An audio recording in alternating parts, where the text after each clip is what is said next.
Surat cyber crime પોલીસે મોટી કાર્યવાહી કરી। છેલ્લા 1 વર્ષથી દુબઈમાં છુપાઈને રહેતા અને નેપાળ બોર્ડર મારફતે ભારતમાં પ્રવેશેલા આરોપીને ઝડપી પાડ્યો છે। આરોપી 2 અલગ અલગ ગુનાઓમાં સંડોવાયેલો હોવાનું પોલીસ તપાસમાં સામે આવ્યું છે, જેમાં મની મ્યુલ બેંક એકાઉન્ટના કૌભાંડ સાથે કરોડોના શંકાસ્પદ વ્યવહારો અને ડાયમંડ હાઇટ્સનો મામલો સામે આવ્યો છે। સુરત સાયબર ક્રાઇમ પોલીસે હ્યુમન ઇન્ટેલિજન્સ અને ટેકનિકલ સર્વેલન્સના આધારે આરોપી નીતિન ઉર્ફે કાનો પ્રભુલાલ જયરામભાઈ વડકરની ઝડપી પાડ્યો છે। પોલીસ તપાસમાં આરોપી બેંક મેનેજર સાથે મળી મની મ્યુલ બેંક એકાઉન્ટ ખોલાવવાના કૌભાંડમાં સક્રિય હતો। બેંક મેનેજરને કમિશન આપી અને બેંક એકાઉન્ટની કીટ મેળવવામાં આવતી અને ત્યારબાદ આ કીટ ટેલિગ્રામ મારફતે સાયબર માફિયા તથા ગુનાહિત નેટવર્ક સુધી પહોંચાડવામાં આવતી હતી। તપાસમાં કુલ 41 મની મ્યુલ બેંક એકાઉન્ટ સામે આવ્યા છે, જેમાં આશરે 3.31 અબજના શંકાસ્પદ નાણાકીય વ્યવહારો થયાનું સામે આવ્યું છે।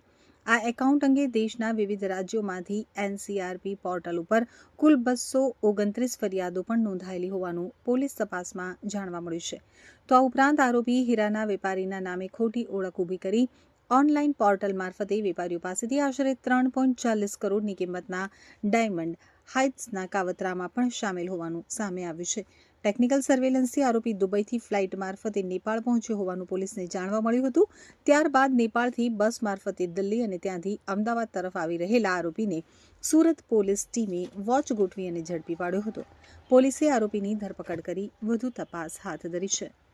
એક નાસ્તા ફરતા આરોપી કાનોની ધરપકડ સાયબર સેલ દ્વારા કરવામાં આવી છે અને જે આરોપી છે એ 42 લાખના ઇન્વેસ્ટમેન્ટ ફ્રોડમાં નાસ્તો ફરતો હતો અને છેલ્લા 1 વર્ષથી દુબઈમાં ફ્યુજિટિવ તરીકે રહેતો હતો અને એમને વિરુદ્ધ એલઓસી પણ કરવામાં આવી હતી। આ સિવાય જે ઇકોનોમિક ઓફેન્સીસ વિંગમાં એક ડાયમંડ હાઇટ્સનો 4.8 CRનો કેસ નોંધવામાં આવ્યો હતો છેલ્લા વર્ષમાં। એમાં પણ એમની મુખ્ય ભૂમિકા છે, જે દુબઈમાં 2 ડાયમંડની ડિલિવરી લેનાર આ જ માણસ છે અને એ કેસમાં પણ નાસ્તો ફરતો હતો। આ બંને કેસોની નાસ્તા ફરતા આરોપીની ધરપકડ કરવામાં સાયબર ક્રાઇમ સેલને સફળતા મળી છે અને મુખ્ય રીતે એમાં હ્યુમન ઇન્ટેલિજન્સ મારફતે અમે લોકોને ઇન્ફોર્મેશન મળી કે આ જે માણસ છે એ દુબઈથી કાઠમાંડુની ફ્લાઇટ લઈને પછી બસથી અમદાવાદ અને પછી સુરત આવ્યું અને જ્યારે સુરત આવ્યું ત્યારે એમની ધરપકડ કરવામાં